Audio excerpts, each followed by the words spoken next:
Hello बच्चों, आप सभी का एक बार फिर से स्वागत है आपके अपने चैनल सुपर 18 इंग्लिश पर। और बच्चों, आज की इस वीडियो में हम बात करेंगे class 12th UP board English के सेक्शन में जो प्रोज का पहला चैप्टर है, a girl with a basket, जिसको विलियम सी डगलस ने लिखा हुआ है।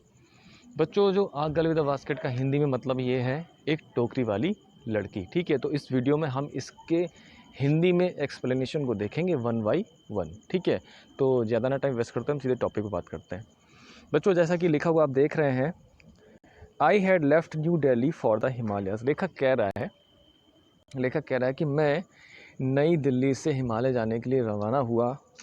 आई was going as far as Bareilly by train.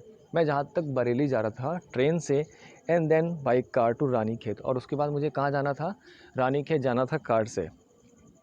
N old British army hill station located on 6000 foot ridge opposite 120 mile stretch of snow capped Himalayas. और लेखक कह रहा है मैं कहाँ पर जा रहा था? मैं एक पुरानी सी ब्रिटिश आर्मी हिल स्टेशन पर जा रहा था जो 6000 फुट की ऊंचाई पर थी और जो 120 मील विस्तार वाले बर्फ़ से ढके हुए हिमालय के ठीक सामने था। At the train was slow. लेखक कह रहा है कि जिस ट्रेन में मैं बैठा हुआ था वो कैसी थी? धीमी थी। And it stopped at all the way stations. और ये रास्ते पर पड़ने वाले जितने भी स्टेशन थे वहाँ पर रुकती थी।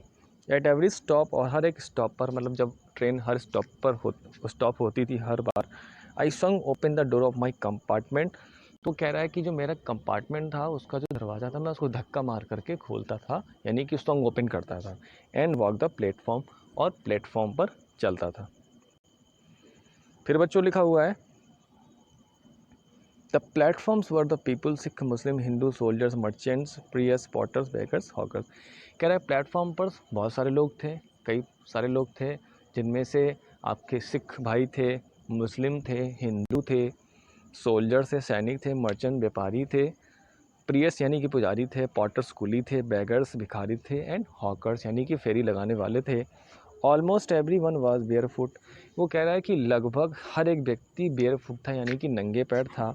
And dressed in loose white garments, और वो कैसे कपड़े पहने हुए थे? ढीले ढाले सफ़ेद कपड़े पहने हुए थे। I would ask at least 3 people before I could find one who spoke English. कह रहा है, लेखक कह रहा है कि मैंने कम से कम 3 लोगों से बात करी और इसके पहले मुझे एक ऐसा व्यक्ति मिल गया जो इंग्लिश बोल लेता था। यानी कि लेखक कह रहा है कि मैं एक अंग्रेज़ी बोलने वाले शख्स की तलाश में था।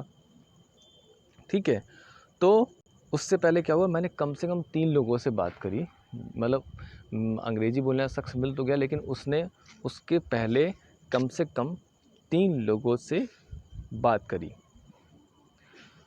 We would talk world affairs and every major topic the news of the day produce. लेखक कह रहा है कि हमने, जब मुझे एक ऐसा इंसान मिल गया जो इंग्लिश बोल सकता था, तो मैंने क्या किया, वर्ल्ड अफेयर्स पर बात करी, यानी कि संसारिक मुद्दों पर बात करी, एंड एवरी मेजर टॉपिक, लगभग हर एक मुख्य बिंदु पर बात करी, टॉपिक पर बात करी। The news of the day produced, और उस दिन की क्या खबर प्रकाशित हुई इस पर मैंने बात करी। In this way, I was trying to get a feel of the pulse of the nation, checking opinion against official attitudes and reports। और इस तरीके से लेखक कह रहा है कि मैं उस राष्ट्र था, यानी कि जो भारत देश है, उसकी नब्ज़ को टटोलने की कोशिश कर रहा था, और जो वहाँ के सरकारी दृष्टिकोण थे और रिपोर्ट्स थी, उनके बारे में जो भी ओपिनियन थी उसको मैं चेक करने की कोशिश कर रहा था। ठीक है। बच्चों, इसमें कुछ वर्ड्स हो सकता है कि आपके मिस स्पेल्ड हो। ठीक है, तो आप इस बात को ध्यान मत दीजिएगा और आप अपनी बुक को अच्छे से देख सकते हैं। फिर बच्चों लिखा हुआ है, द रूट ले through one of the richest of India's agricultural areas. लेखक कह रहा है कि जिस रास्ते से होकर मैं गुजर रहा था तो उसको देख कर के मुझे ऐसा लग रहा था कि ये लगता है भारत के सबसे समृद्ध कृषि क्षेत्रों में से एक है। This was the plain of the upper Ganga river. और ये क्या था? ये ऊपरी गंगा नदी का समतल मैदान था। 1000 feet above sea level but tropical, जो समुद्र तल से 1000 फीट की ऊंचाई पर था, लेकिन उष्णकटिबंधीय था, ट्रॉपिकल था। The Ganga was brown silt, और उस गंगा में क्या था? ब्राउन सिल्ट थी, मतलब भूरी रेत थी। सोलन विथ फ्लड वाटर्स, और जो मतलब बाढ़ का जो पानी होता है उससे काफ़ी उफान पर थी, मतलब काफ़ी भरी हुई थी। It's overflow in inundating thousands of acres of rice. और जो उसका उफान था, मतलब जब बाढ़ का पानी इसमें आ गया था तो बहुत उफान पड़ती, तो उसका जो उफान वाला पानी था वो 1000 एकड़ की जो धान की फसल थी उसको कवर किए हुए था, ढके हुए था। To the north were the jungles, great expanses of grass higher than a man's head and unbroken except for an occasional clump of trees, the home of tigers, elephants, pythons and cobras. तो इसका मतलब ये है कि वो कह रहा है कि नॉर्थ की तरफ क्या थे, जंगल थे और बहुत ज़्यादा घास मतलब लगी हुई थी, और जो एक इंसान के सर से भी अधिक ऊंची थी। और क्या था, जो पेड़ के एक झुरमुट को छोड़कर जो लगातार से फैले हुए थे, जो कि बाघ के घर थे, मतलब टाइगर्स के घर थे, हाथियों के घर थे, अजगर के घर थे और विषैले सांपों के घर थे। Everywhere else there was a flat land running to the horizon. और क्या था, मतलब प्रत्येक जगह ऐसा लग रहा था कि जो वहाँ की फ्लैट लैंड है वो क्षितिज की तरफ जा रही है। क्षितिज का मतलब होता है जहाँ पर आपने देखा होगा कि जहाँ पर जब शाम होती है और आप किसी ट्रेन में सफ़र कर रहे होते हो तो सूर्य देखने से ऐसा लगता है कि जो ज़मीन है उसको छू रहा है, ठीक है, तो क्षितिज उसको बोला जाता है। तो वो कह रहा है but dotted here and there by the sacred banyan tree और by the rows of pakar tree. तो कह रहा है कि यहाँ वहाँ क्या थे, एक बिंदु के रूप में कई सारे वहाँ पर बरगद के पेड़ थे और कई सारे पाकड़ के पेड़ थे और उनकी पंक्तियाँ बनी हुई थी। शेप्ड लाइक एम्स, जिनका जो आकार था, शेप था, वो कैसा था, बिल्कुल एल्म्स पेड़ की तरह था। And having thick twisted trunk, और क्या था, और घने मोटे तने थे। Hot humid air was moving in from the south west, और क्या था, साउथ वेस्ट से गर्म और नरम नमी वाली हवा चल रही थी। Monkey some of them mothers with babies clinging to the them and riding underneath. उसमें से क्या था, कुछ बंदर थे जो अपनी माँ से चिपके हुए थे, कि बंदरिया के साथ में चिपके हुए थे और वो नीचे सवारी कर रहे थे।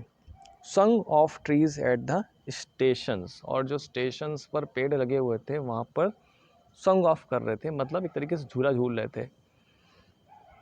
लुकिंग फॉर फूड, जो शायद खाने की तलाश में थे। द विलेज वी पास्ड, कह रहा है कि लेखक कह रहा है कि जिस गांव से मैं गुजरा,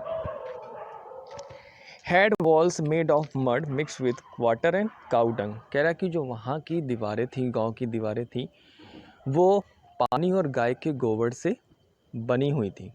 पानी और गाय के गोबर से बनी हुई थी। Their peaked roof were thatched, और उनके जो ऊपरी जो छत हुआ करती थी, मतलब जो लकड़ी के बने हुए मकान, जो मिट्टी के बने हुए मकान थे, उनकी जो छत थी वो कैसी थी, थैस थी, मतलब छप्पर पड़ा हुआ था। Bundle of grass tied to a bamboo poles, और कैसे बनाई गई थी, मतलब कई सारी ग्रास को इकट्ठा किया गया था और उनको किसी बांस के पेड़ से टाइट कर दिया गया था। स्टेयर्स अक्रॉस द राफ्टर्स, कहाँ पे जो बल्लियाँ लगी हुई थी उनसे बांध दिया गया था, ठीक है। इस लाइन को फिर से समझ लीजिए। The village we passed had walls made of mud mixed with water and cow dung. Their peaked roof has bundles of grass tied to bamboo poles stretched across the rafters. इसका मतलब ये है कि जो उनकी जो घर के जो ऊपर वाला टॉप का हिस्सा था, मतलब जो उनकी छत थी, वो क्या थी, छप्पर थे, और एक घास के बहुत सारे ढेर को बांसों की जो बल्लियाँ होती हैं उससे बांधा हुआ था, ठीक है। मतलब क्या था, बड़े जो बल्लियाँ थी उनके ऊपर एक सिरे से दूसरे सिरे तक फैलाया गया था, जैसा कि आमतौर पे गाँवों में घर बने रहते हैं छप्पर वाले। फिर क्या लिखा हुआ है कि that day the pumpkin vine that grew over them, और उस दिन क्या था, कद्दू की जो लताएं थीं, बेल होती थीं, वो उनके ऊपर बढ़ी हुई थीं, वन इन ब्लूम, और उसमें फूल लगे हुए थे, trailing streaks of yellow over drape walls. तो इसका मतलब ये है कि, और वो कैसी दिख रही थी, मतलब उन गंदी, ड्रैप वॉल्स का मतलब होता है गंदी, उन गंदी दीवारों के ऊपर तरीके से पीली पीली धारियाँ बना रही थी, जो मतलब कद्दू की जो लताएं थी, बेल थी, वो उन गंदी दीवारों के ऊपर लटक रही थी। तो उन गंदी दीवारों पर ऐसा लग रहा था कि वो एक तरीके से धारियाँ बना रही हैं। फिर बच्चों लिखा है, at one station my routine of talking with the people was interrupted. कह रहा है कि एक स्टेशन पड़ा रास्ते में, तो वहाँ पर क्या हुआ कि जो मेरा लोगों से बात करने का सिलसिला चल रहा था, रूटीन था, वॉज इंटरप्टेड, वो क्या हुआ, थोड़ा बाधित हुआ। एज सुन एज आई अलाइटेड, कह रहा जैसे ही मैं उतरा, a group of young children gathered around me, तो वहाँ पर छोटे बच्चे थे, उन्होंने मुझे घेर लिया। देयर वॉज सेलिंग बास्केट, वो क्या कर रहे थे, वो बास्केट को सेल कर रहे थे, मतलब जो टोकरियाँ थी उनको सेल कर रहे थे, बेच रहे थे। हैंड वूवन, और वो बास्केट कैसी थी, हैंड वूवन थी, मतलब कि हाथ से बनी हुई थी। Read basket with simple designs and patterns, और कुछ सरकंडे की बनी हुई टोकरियाँ थी जिनमें सिंपल डिज़ाइंस और पैटर्न था। दे held a baskets high shouting words I did not know. लेखक कह रहा है कि वो अपनी टोकरियों को ऊपर उठाए हुए थे और कुछ शब्द कह रहे थे, बोल रहे थे, लेकिन मैं उन शब्द को तो नहीं समझ पा रहा था कि वो क्या कह रहे थे, बट कन्वेइंग अनमिस्टेकबली देयर डिज़ायर। लेकिन लेखक कह रहा है कि मैं ये ज़रूर समझ पा रहा था कि वो क्या कहना चाह रहे हैं, तो मैं उनकी इस बात को अच्छी तरह समझ रहा था। फिर बच्चों लिखा हुआ है, दीज वर रिफ्यूजी चिल्ड्रन। अब उन बच्चों की बात हो रही है कि जो बास्केट को सेल कर रहे थे, वो कौन थे, तो लेखक कह रहा है कि ये कौन थे, शरणार्थी बच्चे थे। When partition between India and Pakistan was created, hundreds of thousands of people pulled up their roots and changed their residence. जब भारत और पाकिस्तान का पार्टीशन हुआ था, बंटवारा हुआ था, तो उस वक्त क्या था, लाखों लोगों ने अपने घरों को छोड़ दिया था। मतलब पुल्ड ऑफ द रूट्स का मतलब होता है कि वहाँ से उनको निकाल दिया गया था। एंड चेंज्ड देयर रेजिडेंस, और अपने निवास स्थान, रेजिडेंस का मतलब होता है निवास स्थान, उनको बदलना पड़ा। ठीक बच्चों, फिर लिखा है 9 million people left Pakistan and came to India.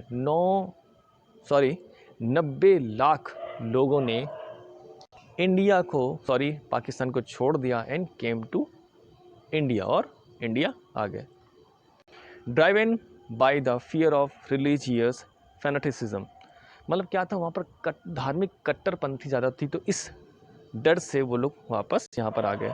They were poor people to start with, ठीक है, मतलब इस शुरुआत में क्या था, जब उन्होंने स्टार्टअप किया था तो वो गरीब थे। They were poor as they began their long track, और लॉन्ग ट्रैक का मतलब होता है लंबी पद यात्रा। तो लेकिन जब उन्होंने जैसे अपनी लंबी पद यात्रा मतलब पैदल चलना शुरू किया, वो और गरीब हो गए। For all they could carry was a bit of food and a few belongings, क्योंकि वे जो कुछ अपने साथ में ला सकते थे वो थोड़ा बहुत खाना था और कुछ सामान था। सून दे वर आउट ऑफ फूड, और जल्दी क्या हुआ, उनका खाना भी ख़त्म हो गया। A few days later after they started, कुछ दिनों के बाद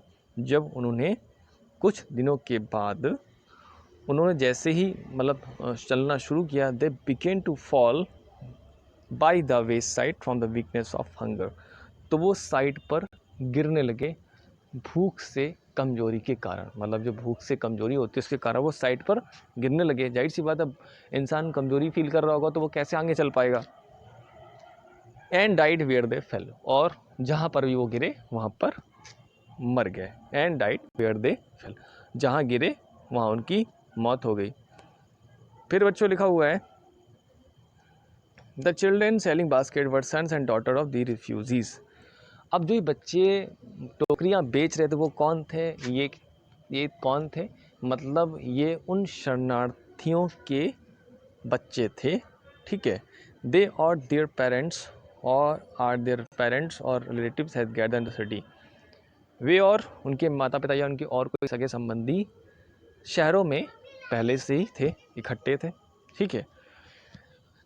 सेटिंग अप स्टॉल्स, उन्होंने क्या करा था, अपने अपने स्टॉल लगा रखे थे। मैन्युफैक्चरिंग सिंपल आर्टिकल्स, और वो क्या करते थे, कुछ सिंपल जो साधारण से सामान होते थे वो उन्होंने मैन्युफैक्चरिंग वो कर रहे थे, ठीक है। Trying to make a living in markets already over crowded, और उस मार्केट में वो अपनी जीविका चलाने की कोशिश कर रहे थे, जीविका तलाशने की कोशिश कर रहे थे, जो ऑलरेडी क्या था, ओवर क्राउडेड था, मतलब बहुत ही भीड़ भाड़ पहले से थी। They live in cloth and grass sets that line the street, और वो रहते कहाँ पे थे, मतलब कपड़े के और ग्रास के बनाए हुए सेट्स में रहते थे, छप्पर टाइप का कह सकते, टेंट में रहते थे। And that line the street, जो उस गली में बिल्कुल लाइन की तरह बने हुए थे। The peasants among these refugees had been accustomed to little or their lives, for the annual income of an agriculture family does not exceed on an average $100 a year। इसका मतलब बच्चों ये है कि जो इन शरणार्थियों के मध्य में जो किसान थे, ठीक है, जो किसान थे, उनकी जो फैमिली की इनकम थी वो करीबन एवरेज अगर माना जाए तो एक वर्ष में $100 से अधिक नहीं होता है, ठीक है। मतलब फिर से इस लाइन को देख लीजिए, the peasants among these refugees had been accustomed to little or their lives, for the annual income of an agriculture family does not exceed on an average $100 a year, ठीक है। उसका मतलब ये है कि जो उन शरणार्थियों के बीच जो किसान लोग थे वे अपने पूरी होल लाइफ को थोड़े में ही जीने की आदत डाले हुए थे, मतलब उनके पास कुछ काम धंधा नहीं था, तो अपने पूरे जीवन को वो थोड़े से में ही जीने की आदत डाले हुए थे। क्योंकि कारण क्या था कि जो एक किसान था उसकी जो फैमिली की जो एनुअल इनकम थी वो औसतन एक साल में $100 से अधिक नहीं होती थी। और फिर लिखा हुआ है, The average unskilled laborer makes 30 cents a day or less than $2 a week। इसका मतलब ये है कि जो एवरेज एक अकुशल मजदूर होता था वो एक दिन में 30 सेंट कमाता था, ठीक है, 30 सेंट कमाता था, या एक हफ्ते में $2 से भी कम की कमाई वो करता था। There is one meal at day. अब क्या था कि मतलब उनको एक दिन का भोजन होता था, पर उनकी कमाई क्या थी, बहुत कम थी, तो उनके पास एक दिन का भोजन होता था। और उस भोजन में क्या होता था, एन ओनियन, मतलब एक प्याज होती थी, या पीस ऑफ ब्रेड, एक रोटी का टुकड़ा होता था, a bowl of pulse with milk, और एक कटोरा होता था जो हो सकता है शायद दूध उसमें हो सकता है या दाल हो सकती है, मतलब एक कटोरा उनको दाल का मिल जाता था या दूध का मिल जाता था। Perhaps a bit of goat cheese, और शायद बकरी के दूध से बना हुआ पनीर का एक टुकड़ा मिल जाता हो। उनके मतलब खाने में ये चीज़ें शामिल थीं। फिर लिखा है no tea, no coffee, no fat, no sweets, no meat, यानी कि कोई चाय नहीं होती थी, ना कॉफ़ी होती थी, ना ही घी होता था, ना ही मिठाइयाँ होती थी, और ना ही मांस होता था, क्योंकि इन सब चीज़ों को खाने के लिए उनके पास इतने पैसे नहीं होते थे। $100 a year, $100 a year is not $2 a week। $100 a year is not $2 a week, यानी कि $100 एक हफ्ते में $2 भी नहीं होते थे। मतलब जो उनकी कमाई इतनी नहीं हो पाती थी कि उनके जो एक वर्ष में जो वो $100, मतलब एक बात हो रही है जो एक हफ्ते में वो $2 भी नहीं होते थे। फिर से इस लाइन को देख लीजिए बच्चों, $100 a ईयर, यानी कि एक साल में $100 उनके लिए हफ्ते में $2 भी नहीं होते थे, ठीक है। Yet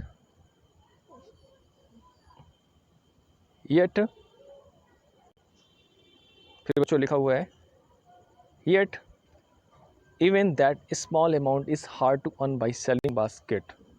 और लेखक कह रहा है कि इतना छोटा सा अमाउंट था, मतलब जो भाई लेखक तो अमीर था, अमेरिका का था, तो लेखक कह रहा है कि इतनी छोटी सी कमाई को उनको कमाना वो भी बहुत कठिन होता था। बाई सेलिंग बास्केट, टोकरियाँ बेच करके, to people too poor to buy them.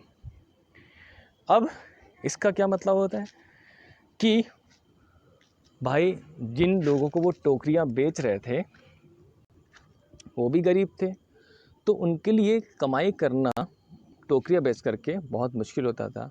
इस लाइन को फिर से देख लीजिए बच्चों, लिखा है at even that small amount is hard to earn by selling basket to people too poor to buy them. यानी कि है कि छोटी सी जो कमाई थी, अमाउंट था, उन लोगों को टोकरियाँ बेचना भी काफ़ी टफ होता था, जो उन्हें खरीद भी नहीं सकते थे। इसका मतलब ये है कि भाई जिन लोगों को वो टोकरियाँ बेच रहे थे तो वो भी लोग गरीब थे, तो उन टोकरियों को लोग खरीद नहीं पाते थे, तो उनके लिए इतना कमाना कैसे पॉसिबल हो सकता है। फिर लिखा है that no doubt is the reason these little children descended me on me like locust. और लेखक कह रहा है कि इसमें कोई भी संदेह नहीं है कि यही एक कारण था कि जो छोटे बच्चे थे मुझ पर एक टिड्डियों की भांति टूट पड़े थे। आई एन अमेरिकन, लेखक कह रहा है कि मैं एक निश्चित रूप से क्या था, अमेरिकन था। Was doubtless the most promising market they had seen.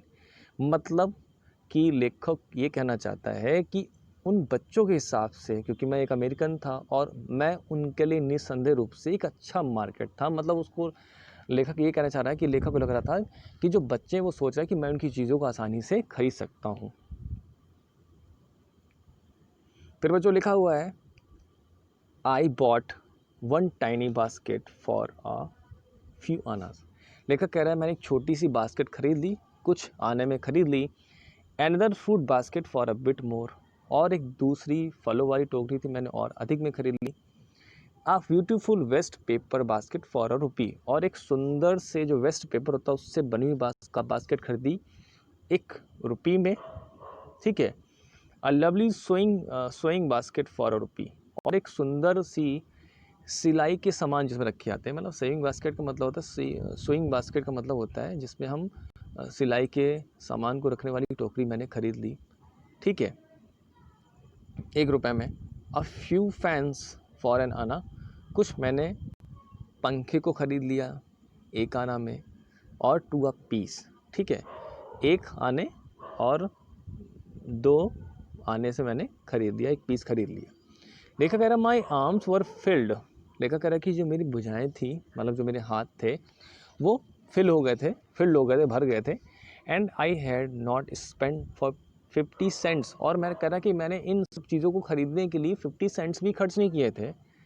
The children passed in shouting their wares, ठीक है, कह रहा है कि वो बच्चे जो मेरे पास से गुजरे थे वो अपने जो सामान वो बेच रहे थे उनके नाम को चिल्ला रहे थे। वेयर्स का मतलब होता है सामान, ठीक है। फिर से लाइन को देख लीजिए, the children passed in shouting their wares, यानी कि जो बच्चे गुजर रहे थे मेरे पास से वो अपने सामानों के नाम से उनको बोल के चिल्ला रहे थे। आई वॉज अ प्रिजनर, लेखा कह रहा है कि मैं एक बंदी की तरह हो गया था। कंप्लीटली सराउंडेड, मतलब बिल्कुल चारों तरफ से घिरा था। अनेबल टू मूव, यानी मूव भी नहीं कर पा रहा था। The most diligent aggressive vendor was a beautiful girl of 9 right in front of me, ठीक है। और फिर मैंने क्या देखा कि द मोस्ट डिलीजेंट, मतलब सबसे ज़्यादा डिलीजेंट थी, यानी कि मेहनती, एग्रेसिव वेंडर, और यानी कि आक्रामक, फेरी लगाने वाली, वो कौन थी, was a beautiful girl of 9 right in front of me, एक सुंदर सी 9 साल की लड़की थी लगभग जो मेरे ठीक सामने थी। She had a lovely basket with handle, उसके पास एक बहुत ही प्यारी बास्केट थी जिसमें एक हैंडल था। And she wanted a rupee and a half for it, और इसके लिए वो मुझसे 1.5 रुपये चाहती थी, मतलब वो चाहती थी कि मैं उसकी जो ये टोकरी है मैं उससे 1.5 रुपये में ख़रीद लूँ, और अबाउट 30 सेंट्स, और कह रहा है तो लगभग 30 सेंट, मतलब कह रहा है कि अगर मैं अपने हिसाब से कंपेयर करूँ उसको तो लगभग मुझे उसके लिए 30 सेंट खर्च करने थे। She was an earnest pleader, ठीक है, क्या था earnest pleader, there were tears in her eyes, she pleaded and begged in tone that would wring any heart. इसका मतलब है कि वह एक अर्नेस्ट प्लीडर थी, मतलब विनती कर रही थी। There were tears in her eyes, और उसकी आंखों में क्या थे? आंसू थे। She pleaded and begged in a tone that would wring any heart. इसका मतलब ये कि मतलब ऐसी बातें कर रही थी, ऐसे मतलब विनती कर रही थी, किसी के दिल को भी वो द्रवित कर सकती थी, मतलब दिल किसी के दिल को भी, किसी के दिल में भी इमोशन आ सकते थे।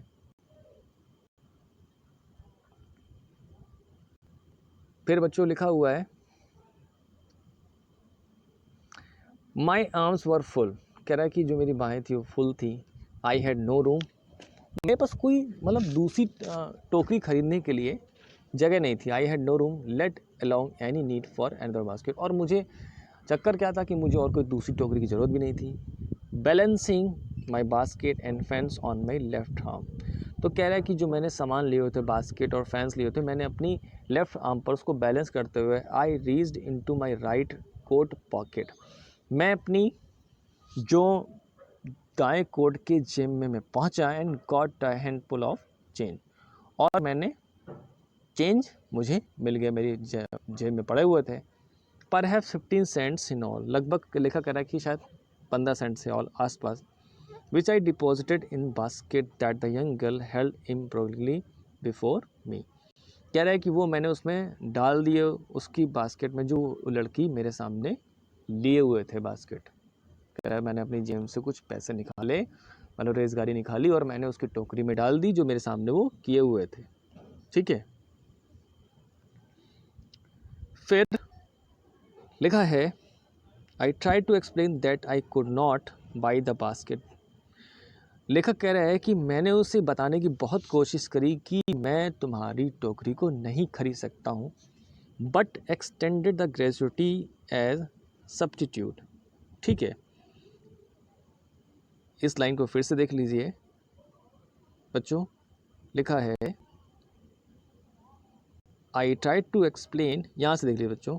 लिखा है, which I deposited in the basket that the young girl held imploringly before me. मतलब मैंने उसकी बास्केट में मैंने डाल दी थी जो लड़की मेरे सामने याचना कर रही थी कि मेरा जो टोकरी है उसको ले लो, तो मैंने उसमें डाल दिया उस पैसे को। फिर लेखक ने कहा, I try to explain that I could not buy the basket but extended the gratuity as substitute. मैंने उसे बताने की कोशिश करी कि मैं इस टोकरी को नहीं खरीद सकता। ठीक है, बहुत कोशिश करी, लेकिन उसके बदले मैंने दान दे दिया। मतलब सोचा कि मैं खरीद तो नहीं सकता, लेखक ने सोचा चलो मैं खरीद तो नहीं सकता, लेकिन इस बच्ची को शायद ज़रूरत हो, तो मैंने दान कर दिया। I realised at once what offence I had given. लेखक कह रहा है कि मैंने तुरंत, मतलब मुझे ये रियलाइज़ हुआ, महसूस हुआ कि मैंने क्या गलती कर दिया, क्या अपराध कर दिया। ठीक, this child of 9 dressed in rags and on the edge of starvation raised her chin. लेखक कह रहा है कि जो लड़की थी 9 साल की, जो बिल्कुल फटे पुराने कपड़ों में थी और लगभग भुखमरी की कगार पर थी, रेज्ड हर चिन, उसने अपनी चेहरे को उठाया, मतलब जो ठोड़ी होती है उसको उठाया, रीज इनटू द बास्केट, और वो उस टोकरी तक पहुंची जिसमें मैंने आने डाले हुए थे, सेंस डाले हुए थे। And with all the pride and graciousness of a lady handed the money back to me. और एक जैसे महिला का एक गर्व होता है, और पूरे शान के साथ में, मतलब with all the pride and graciousness of a lady, यानी कि पूरे शान और उस एक गर्व के साथ में, handed the money back to me, उसने मेरे पैसे को मुझे वापस कर दिया। There was only one thing I would do. अब मेरे पास केवल एक ही चीज़ बची हुई थी, वो क्या? आई बॉट द बास्केट। मैंने उसकी बास्केट को फिर मजबूरन खरीदना पड़ा। शी वाइप्ड हर आइज, उसने अपने आंसू पोछे, स्माइल, मुस्कुराई, and dashed down the platform headed for the some grass hut. इसका मतलब बच्चों ये है, फिर इस लाइन को देख लीजिए। There was only one thing I could do, I bought the basket, यानी कि मैं केवल एक ही चीज़ कर सकता था, वो क्या था? अब मेरे पास एक ही ऑप्शन बचा था। लेखक कह रहा है कि मैंने उसकी बास्केट को खरीद लिया। शी वाइप्ड हर आइज, उसने अपनी आंखों को पोंछा, आंसुओं को पोंछा, smile and dust down the platform headed for some grass hut. तो कह रहा है कि वह मुस्कुराई, ठीक है, वह मुस्कुराई और प्लेटफॉर्म पर दौड़ पड़ी और शायद वो किसी घास की झोपड़ी में चली गई। That would have at least 30 cents that night. लेखक कह रहा है कि मुझे ऐसा लगता है कि शायद उस रात उसके पास में 30 सेंट्स हो गए थे। फिर आगे लिखा है बच्चों, I told the story to the prime minister Pandit Jawaharlal Nehru.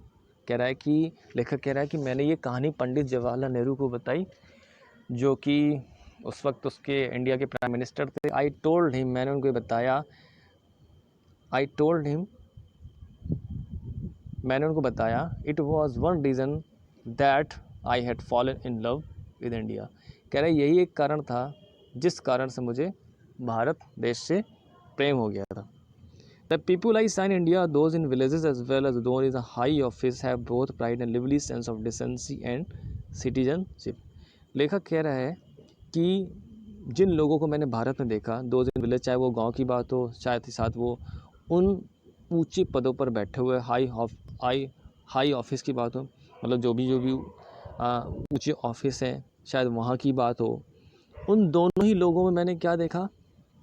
कह रहा है कि उन दोनों मैंने नागरिकता, गर्व और शिष्टाचार का मतलब एक जीता जागता उदाहरण देखा।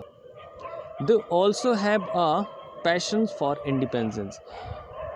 They also have a passion for independence. लेखक कह रहा है कि मैंने ये भी देखा कि उनके पास क्या है, स्वतंत्रता के लिए बहुत ही जुनून है। This beautiful child born is scholar and poverty. लेखक कह रहा है कि जो सुंदर सी लड़की थी 9 साल की, जो कि गंदगी और निर्धनता में पैदा हुई थी, uneducated in both grammar and manner, और शायद वो दोनों ही चीज़, ग्रामर और तौर तरीक़ों में बहुत ही अशिक्षित थी। Had given me a glimpse of the warm soul of India.